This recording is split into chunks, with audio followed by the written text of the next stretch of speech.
Set kay Squad Mapagmahal. Kami ang kapatiran na limang magkakapatid na dumadaloy sa ugat. Kailan may di mapapatid ang aming lubid na dugtungan tungo sa aming samahan at bukod tanging kilala sa lahat ng kapatiran. Kami ang kapatiran na limang magkakapatid na dumadaloy sa ugat. Kailan may di mapapatid ang aming lubid na dugtungan tungo sa aming samahan at bukod tanging kilala sa lahat ng kapatiran. Simula sa may matikas at ina ng kupunan, limang matibay na lupon na kilala sa kapatiran. Kung hindi nyo nabatid at sa iba'y inilingid, kami limang magkakapatid sa puso namin sinilid na may magandang adhikain. Ang kintal ay pagyamanin, kapitolo'y palawakin, ang kasapi paramihin at ituring ng madla na respetado't ginagalang. Hakbang namin pasulong, wala na mismong humaharang. Habang hawak ang bandila na aming sinasagisa, simbolo ng bawat selyo at pagiging matatag sa pag-aninag ng sinag ng araw sa bawat kamay. Pagtanggap ng mga palos sa aming hita lumalatay, kasabay ang pinagtibay samahan ng kapatiran ay hinubog ng maigi sa takda ng kapalaran. Panghirangin at tawagin na bibilang sa aming grupo, daan upang makilala na brad ng mga singko.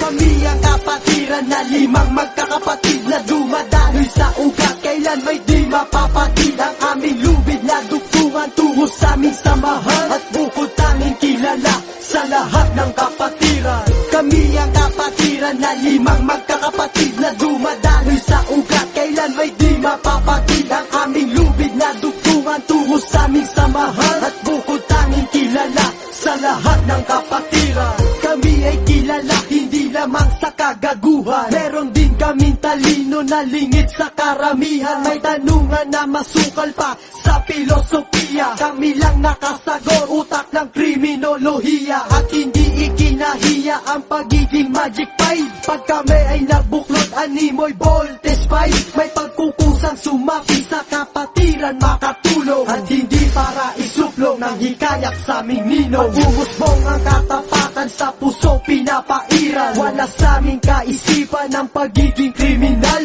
Kami ay marangal sa aming diwa, may dangal na taliwas sa karamihan, kamalian ng pula. Sa paglikha ng diwas ko ay laging dinidiskita, sa paggawa ng kabutihan ay hindi nababatid. Dinunggol na ang paniwala sa utak na kumikitid, may talentong makikita sa limang magkakapatid. Kami ang kapatiran na limang magkakapatid na dumadaloy sa ugat. Kailan may di mapapatid ang aming lubid na dugtungan tungo sa aming samahan at bukod tanging kilala sa lahat ng kapatiran. Kami ang kapatiran na limang magkakapatid na dumadaloy sa ugat. Kailan may di mapapatid ang aming lubid na dugtungan tungo sa aming samahan at bukod tanging kilala sa lahat ng kapatiran. Kay dami na ang bumatikos at bumabato ng dungis, may mga naiinis sa pag-unlad ay mabilis at sa iba ay bumabagal parang lakad ng pagong. Ang animoy di pumabor usad ng kanilang gulong, may mga bumubulong pag kami ay nakatalikod. Bakit daw kami angat? Syempre di kami pagod. Sa paghikayat ng kasapi may magandang dinudulog at hindi basta-basta sa tabi lang nagpupulot ng mga salot na basura sa daan ay nakakalat. Sinambulat ang sarili bagaman amoy maalat. Pag kami ay sumiyasat dun sa may abilidad, nagampanan lahat ng kanyang responsibilidad at dignidad. Nakatangian na likas din ang umakay, kahit inahin pa ng iba tatalikdan ng inakay. At muling magsimula mula sa maliit na litid at ganap na mapabilang sa limang magkakapatid. Kami ang kapatiran na limang magkakapatid